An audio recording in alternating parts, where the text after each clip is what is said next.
Hello students, आज हम first lesson start करने जा रहे हैं and the lesson name is atomic structure.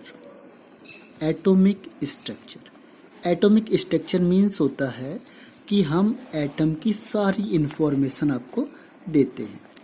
Atom में क्या क्या चीज़ें हो सकती है, जैसे इलेक्ट्रॉन, प्रोटॉन, न्यूट्रॉन, डिस्कवर किसने किया था इससे। इसके बाद इसके अंदर न्यूक्लियस भी होता है जिसमें कि न्यूट्रॉन एंड प्रोटॉन होते हैं, एंड इसमें इलेक्ट्रॉन कहाँ कहाँ पे डिस्ट्रीब्यूटेड होते हैं। इस तरीके से हम इसकी पूरी की पूरी इंफॉर्मेशन आपको देते हैं। तो this is very fundamental chapter. ये बहुत ज़्यादा फंडामेंटल चैप्टर है, इसको बहुत अच्छी तरह से आपको करना पड़ेगा। तो हम स्टार्ट करते हैं इसमें। First one is introduction.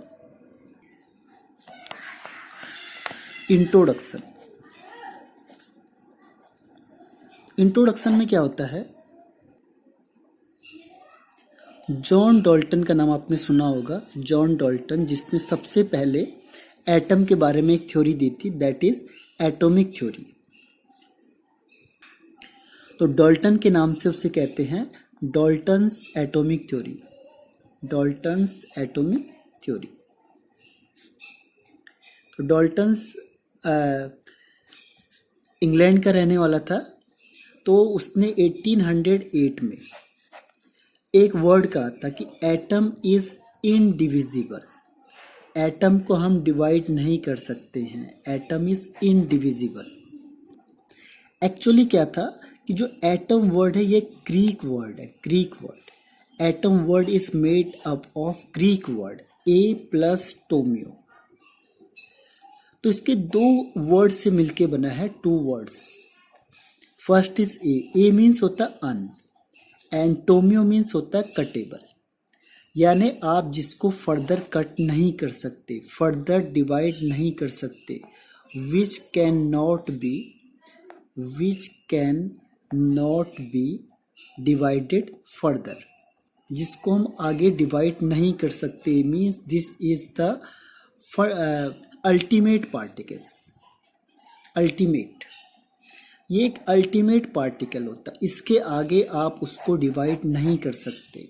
ये कहना था किसका? जॉन डाल्टन का। तो इसीलिए उस थ्योरी का नाम था डाल्टन्स एटॉमिक थ्योरी। जो एटम वर्ड है ये ग्रीक वर्ड से मिलके बना है, ग्रीक वर्ड ए प्लस टोमियो। ए मीन्स अन एंड टोमियो मीन्स कटेबल, यानी अनकटेबल, जिसको हम कट नहीं कर सकते। अनकटेबल यानी इनडिविजिबल, आप इसे डिवाइड नहीं कर सकते, means this is a ultimate particle. अब जब ये बात सारे साइंटिस्टों में गई तो बहुत सारे साइंटिस्ट ने इस फील्ड में रिसर्च स्टार्ट कर दिए। उन्होंने यहाँ पे रिसर्च स्टार्ट कर दिया कि ये बात सही है या गलत है, कितनी सही कितनी गलत है। तो इस फील्ड में, in this field many scientist research, उन्होंने बहुत सारे इसमें रिसर्च की और फाइनली उन्होंने देखा, दे फाउंड दैट कि जो एटम होता है is made up of 3 fundamental particle. Fundamental stable particle, stable सब एटॉमिक पार्टिकल। फाइनली उन्होंने देखा कि जो एटम्स होता है वो 3 फंडामेंटल सब एटॉमिक पार्टिकल से मिलके बना होता है। इसका नाम है electron, proton and neutron. Is it clear? तो this is the introduction part. एक बार फिर से बता देता हूँ इंट्रोडक्शन में क्या हुआ। सबसे पहले जो एटम के बारे में किसी ने इंट्रोड्यूस किया, दैट इज जॉन डाल्टन। अंग्रेज था, इंग्लिश टीचर। 1808 में उसने कहा कि एटम इज इनडिविजिबल। एक्चुअल में जो एटम वर्ड है वो ग्रीक वर्ड से मिलके बना है, ग्रीक, ए प्लस टोमियो। ए मीन्स अन एंड टोमियो मीन्स कटेबल, यानी अनकटेबल, यानी जिसको हम फर्दर डिवाइड नहीं कर सकते। This is the ultimate particle. ये लास्ट पार्टिकल, इसके आगे डिविजिबल पॉसिबल नहीं है। फिर क्या हुआ, मैंने साइंटिस्ट ने, बहुत सारे साइंटिस्टों ने इस फील्ड में वर्क स्टार्ट कर दिए, रिसर्च स्टार्ट कर दिए, क्या ये बात सही है या गलत है। तो जब इस फील्ड में बहुत सारे उनके रिसर्च हुए तो दे फाउंड दैट कि atom is made up of 3 fundamental सब एटॉमिक पार्टिकल, स्टेबल पार्टिकल है, that is electron, proton and neutron. तो हम वन बाय वन इनकी स्टडी करते हैं। First is discovery of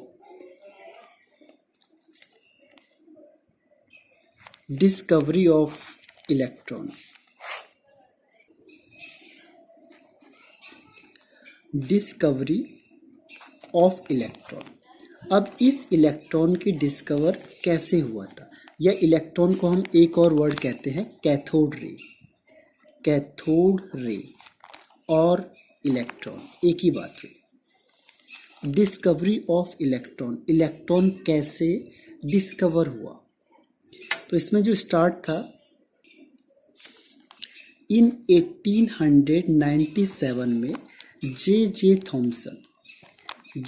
Thompson discovered electron, यानी इलेक्ट्रॉन को डिस्कवर किया था जे थॉमसन ने इन 1897 में।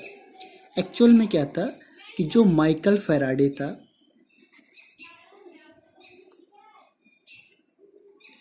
माइकल फैराडे वो एक स्टडी कर रहा था इलेक्ट्रोलाइसिस की, स्टार्ट में लगभग 1830 के आसपास इलेक्ट्रोलाइसिस। तो उसके अकॉर्डिंग क्या था कि जो इलेक्ट्रिसिटी अगर कंडक्ट होती है, इलेक्ट्रिसिटी अगर कंडक्ट हो रही है तो वो सॉलिड, लगभग मेटल इलेक्ट्रिसिटी कंडक्ट करते हैं, मेटल, लिक्विड भी लगभग इलेक्ट्रिसिटी कंडक्ट करती है, जैसे वाटर वगैरह, वाटर। तो क्या गैस भी इलेक्ट्रिसिटी करेगी या नहीं करेगी, ये क्वेश्चन था एक, कि क्या गैस के थ्रू भी इलेक्ट्रिसिटी पास हो सकती है। तो इसी तरीके का कुछ था जिसको आगे फर्दर स्टडी करके जे थॉमसन ने ये डिस्कवरी करी थी। तो ये एक्सपेरिमेंट कुछ इससे मिलता जुलता है। फिर इसके बाद विलियम क्रुक्स ने इसके बारे में रिसर्च किए थे, क्रुक्स, लेकिन ये भी फाइनल डिस्कवर नहीं कर पाया था, लेकिन इसका एक्सपेरिमेंट भी जे थॉमसन से मिलता जुलता है। तो अब हम आ जाते हैं मेन पॉइंट पे कि हुआ क्या था, ये एक्सपेरिमेंट ये कैसे करके डिस्कवर हुआ, इलेक्ट्रॉन की डिस्कवरी कैसे कैसे हुई। तो मैं आपको स्टेप बाय स्टेप इसे बताता हूँ। फर्स्ट स्टेप, उसने क्या किया, एक डिस्चार्ज ट्यूब लिया, डिस्चार्ज ट्यूब एक्चुअल में क्या है, डिस्चार्ज मीन्स होता है जितने भी गैस इसमें प्रेजेंट है, ऑल गैस, उसे डिस्चार्ज कर दो, मीन्स रिमूव कर दो, हटा दो, रिमूव कर दो। किससे, एक ट्यूब से, ग्लास ट्यूब लिया आपने, और इस ग्लास ट्यूब से सारी की सारी गैस को रिमूव कर दो, रिलीज कर दो, यहाँ से निकाल दो, यानी डिस्चार्ज कर दो। उसके बाद उसमें एक गैस को फिल करना है, जिसकी हमने स्टडी करनी है। उस गैस को हमने फिल कर दिया वहाँ पे, कोई भी एक गैस लाइक हीलियम, नियॉन, जो भी गैस आप चाहो इसे फिल कर सकते हो, जिसको हम स्टडी करना है। तो इसे डायग्राम के थ्रू बताता हूँ मैं आपको। ये डिस्चार्ज ट्यूब है, this one is discharge tube, इस तरीके से ये बना सकते हो आप। This one is discharge tube, और यहाँ पे हमने क्या किया, सेकेंड स्टेप में इसमें एक वैक्यूम पंप ऐड करना है, कनेक्ट करना है। This is vacuum pump, vacuum pump. तो सेकेंड स्टेप क्या था, स्टेप सेकेंड इज हमने क्या किया, इसे कनेक्ट कर दिया, connected by vacuum pump, vacuum pump से कनेक्ट कर दिया। अब इसका रोल क्या है, what is the role of vacuum pump. इसका पहला रोल क्या है कि जो गैस होती है, गैस को फिल करना। अगर मुझे टेस्ट ट्यूब में गैस को फिल करना है या गैस को रिमूव करना है तो कैसे करेंगे, वो करेंगे हम वैक्यूम पंप के थ्रू। गैस को अंदर डालना और रिमूव करना किसके थ्रू होता है? वैक्यूम पंप के through. First rule. And second one क्या होगा इसमें? सेकेंड वन इज प्रेशर को रेगुलेट करना। प्रेशर को हम कम और ज़्यादा कर सकते हैं। कैसे करेंगे? अगर मैंने ज़्यादा गैस फिल करी, अगर आपने ज़्यादा गैस डाल दी इसमें, तो इसका मतलब प्रेशर इंक्रीज हो गया। और अगर आपने गैस को कम कर दिया तो वैसी प्रेशर डिक्रीज हो जाएगा। यानी प्रेशर को रेगुलेट करने का और गैस को फिल या रिमूव करने का काम करता है वैक्यूम पंप। तो पहले हमने क्या किया था? डिस्चार्ज ट्यूब लिया था, डिस्चार्ज ट्यूब। सेकेंड में हमने इसे वैक्यूम पंप से कनेक्ट कर दिया, यहाँ से आप गैस को फिल कर सकते हो। थर्ड स्टेप में उसने क्या किया? यहाँ से इलेक्ट्रोड लगा दिए। इलेक्ट्रोड कहते हैं वायर को, metal rod, that is electrode. तो स्टेप थर्ड में उसने क्या किया कि 2 इलेक्ट्रोड को फिट कर दिया। इलेक्ट्रोड को फिट कर दिया। कहाँ पे फिट कर दिया? At both end of discharge tube. जो डिस्चार्ज ट्यूब है उसके दोनों साइड में उसने दोनों इलेक्ट्रोड फिट कर दिए। इलेक्ट्रोड का मतलब क्या हुआ? एक मेटल रॉड जिससे इलेक्ट्रिसिटी पास हो जाए, through which electricity is passed. Main हमारा क्या है? इलेक्ट्रिसिटी को पास करना। तो जिससे इलेक्ट्रिसिटी पास हो जाए that is electrode. Metal rod होती है, जैसे आपने देखा हुआ कॉपर वगैरह की, तो कोई भी प्लेटिनम की मेटल रॉड है जिससे इलेक्ट्रिसिटी पास हो जाए, दैट इज कॉल्ड इलेक्ट्रोड। अब उसने इलेक्ट्रोड फिट करने के बाद इस इलेक्ट्रोड को कनेक्ट कर दिया विद बैटरी।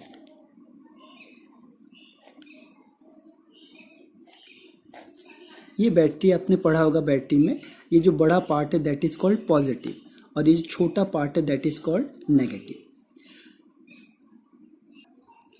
तो स्टेप 4 में उसने क्या किया कि जो इलेक्ट्रोड है, इस इलेक्ट्रोड को उसने किससे कनेक्ट कर दिया? कनेक्ट कर दिया उसने बैटरी से। बैटरी क्लियर है? तो फोर्थ स्टेप में उसने इलेक्ट्रोड को कनेक्ट कर दिया किसके थ्रू? बैटरी के थ्रू। तो दिस इज बैटरी। अब उसने यहाँ पे बैटरी के थ्रू से कनेक्ट कर दिया। अब क्या हुआ कि जो नेगेटिव एंड से है that is called cathode. Negative को हम कहते हैं कैथोड। और जो पॉजिटिव से जो पार्ट अटैच है, पॉजिटिव मीन्स एनोड। तो कैथोड और एनोड कौन डिसाइड करता है? बैटरी। अगर आप इसे उलट दो, अपोजिट कर दो, यहाँ प्लस कर दिया आपने, यहाँ माइनस कर दिया, तो ये एनोड और ये कैथोड हो जाएगा। यानी कैथोड एनोड को कौन डिसाइड करेगा? बैटरी। स्टेप 5 में उसने क्या किया कि जो negative terminal of the battery, जो बैटरी के नेगेटिव टर्मिनल से अटैच है उसे हम कहते हैं कैथोड। और नंबर 6 है जो पॉजिटिव टर्मिनल से अटैच है बैटरी के, पॉजिटिव टर्मिनल ऑफ बैटरी, जो पॉजिटिव टर्मिनल से अटैच है दैट इज कॉल्ड एनोड। यानी कि ये बैटरी डिसाइड करेगी कि कौन कैथोड होना चाहिए और कौन एनोड होना चाहिए। अब उसके बाद उसने क्या किया कि जो ये एनोड है, एनोड के इस साइड को ZnS स्क्रीन लगा दी। Zn जिंक सल्फाइड की स्क्रीन लगा दी। जिंक सल्फाइड स्क्रीन को कहाँ लगा दिया? एनोड के पीछे लगा दिया गया। तो स्टेप 6 में उसने क्या किया? Zinc sulphide ZnS zinc sulphide की स्क्रीन लगा दी। स्क्रीन कहाँ पे? एनोड के साइड में। एनोड साइड में क्यों लगा दी होगी? इसका रोल क्या है? इसका रोल ये है कि जैसे ही इलेक्ट्रॉन या कैथोड रे इससे स्ट्राइक करेगी, टकराएगी, वैसे ही क्या होने लगेगा? ग्लो होने लगेगा। तो हमें पता चल जाएगा। इससे हमें फ़ायदा क्या होगा इससे हमें पता चल जाएगा, डिटेक्ट हो जाएगा कि जो रे आ रही है दैट इज कैथोड रे और इलेक्ट्रॉन। क्योंकि इलेक्ट्रॉन कैसे होते हैं, वेरी वेरी वेरी स्मॉल, तो हम उसे देख नहीं सकते। फिर कैसे पता चलेगा, तो हम क्या करते हैं, जिंक सल्फाइड स्क्रीन को लगाते हैं। जैसी रे यहाँ से आ रही है और ये जिंक सल्फाइड पे स्ट्राइक करेगी तो यहाँ पे क्या होने लगेगा, ग्लो होने लगेगा। तो इससे हम समझ जाएंगे कि ये रे यहाँ से आ रही है। अगर ग्लो नहीं हुआ मीन्स कोई भी रे एमिट नहीं हो रही है। इस तरीके से हम डिटेक्ट करेंगे कैथोड रे को या इलेक्ट्रॉन को। क्योंकि cathode ray carry negative charge, तो नेगेटिव किधर की तरफ आएगा, प्लस की तरफ आएगा, इसीलिए हमने एनोड की साइड में इस स्क्रीन को लगाया हुआ है। अब उसने क्या किया कि जब ये सारा सेटअप कर दिया, सब कुछ लगाने के बाद उसने देखा कि जब हम हाई वोल्टेज देते हैं, high voltage means approximate 10,000 volt, और लो प्रेशर, जब हमने प्रेशर बहुत कम करा, दैट इज 10 की पावर -2 से 10 की पावर -4 ATM एटमॉस्फेरिक प्रेशर किया। फिर क्या हुआ, जब उसने ये दोनों कंडीशन अप्लाई करी कि बहुत ज़्यादा प्रेशर दिया, high pressure that is approximate 10,000 volt या अबव, और लो प्रेशर किया उसने अप्लाई मीन्स 10 की पावर -2 से 10 की पावर -4 ATM तक। फिर उसने क्या ऑब्जर्व किया, उसने देखा कि एक रे एमिट हो रही है, कहाँ से, कैथोड से। और इसका पता कैसे चला हमें कि कैथोड से एमिट हो रही है, यहाँ पे ग्लो होने लग गई, कहाँ पे, ZNS स्क्रीन में। इसीलिए उसने ZN स्क्रीन को लगाया था कि यहाँ पे ग्लो होने लग गया। जैसे ये रे इस पे स्ट्राइक करेगी, टकराएगी, वैसे क्या होने लग गया, ग्लो होने लग गया। इसका मतलब एक रे एमिट हुई है कैथोड से। तो इस रे को, दिस रे इज कॉल्ड कैथोड रे। क्यों, क्योंकि कैथोड से एमिट हो रही है, because it is emitted from cathode. तो why it is called cathode ray, because the ray is emitted from cathode. तो एक रे है जो कैथोड से निकल रही है, इसीलिए उसने इस रे को कहा कैथोड रे।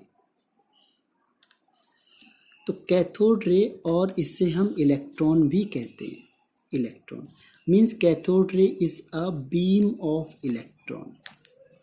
एक इलेक्ट्रॉन एक बीम के थ्रू, एक रे लाइन के थ्रू जा रहा है, दैट इज कॉल्ड कैथोड रे। तो जैसे उसने यहाँ पे हाई वोल्टेज अप्लाई किया 10,000 वोल्ट, और प्रेशर इसने लो किया 10 की पावर -2 से 10 की पावर -4 ATM तक, तो एक रे निकलनी स्टार्ट हुई, कहाँ से, कैथोड से। यहाँ से एक रे एमिट हुई यहाँ से, और ये यहाँ से स्ट्राइक होगी।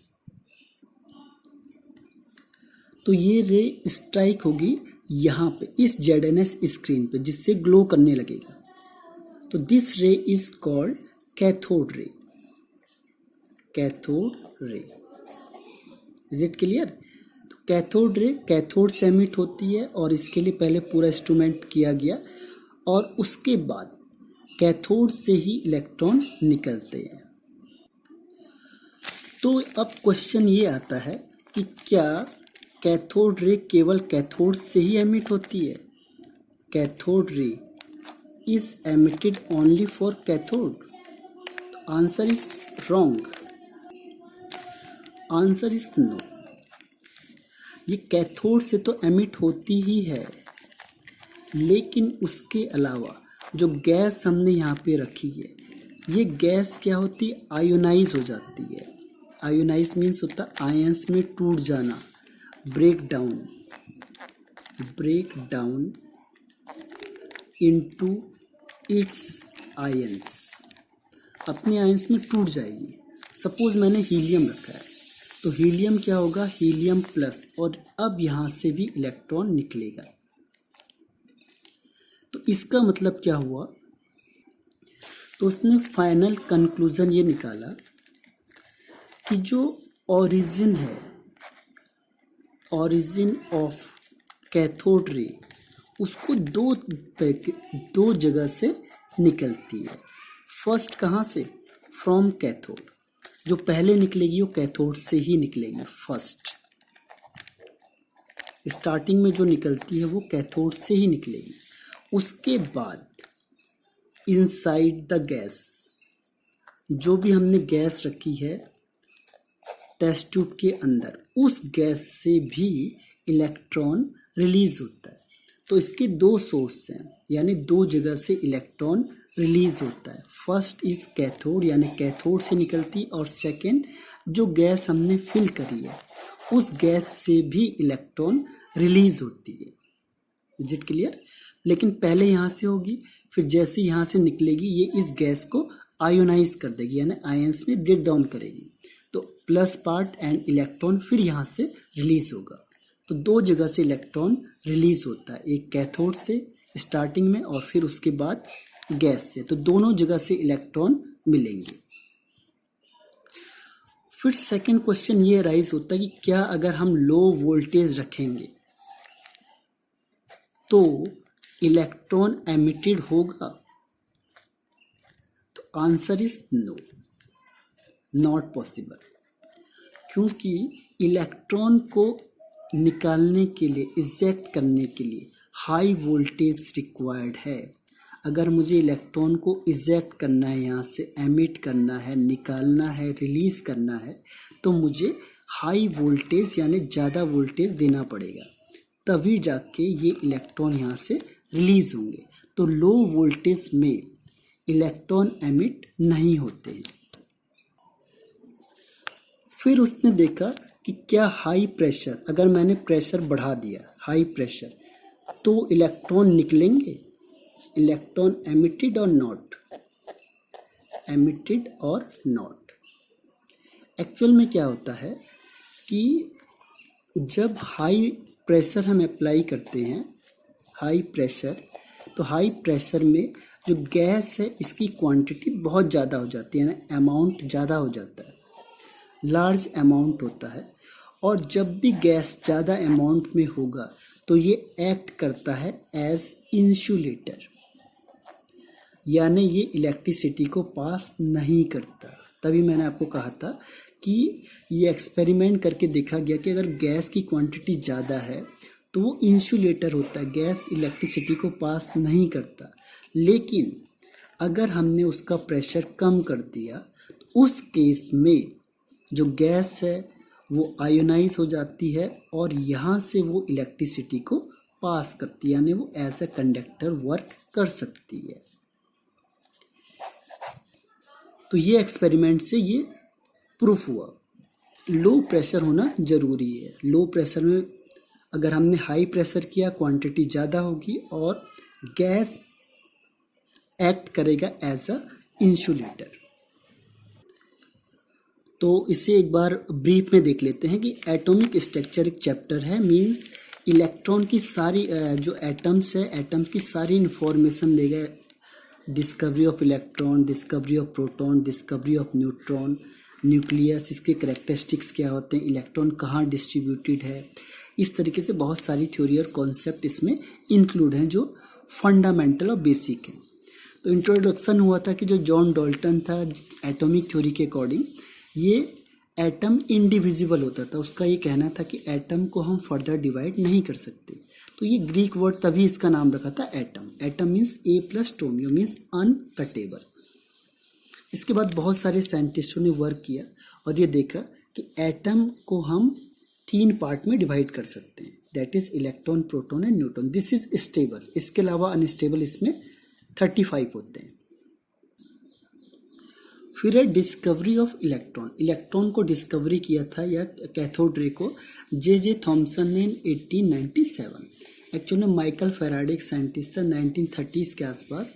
वो क्या कर रहा था, एक एक्सपेरिमेंट कर रहा था इलेक्ट्रोलाइसिस पे। तो उन्होंने देखा कि जो सॉलिड यानी मेटल होता है इलेक्ट्रिसिटी पास करता है, लिक्विड भी जैसे वाटर इलेक्ट्रिसिटी पास करता है, तो क्या गैस भी इलेक्ट्रिसिटी पास करेगी?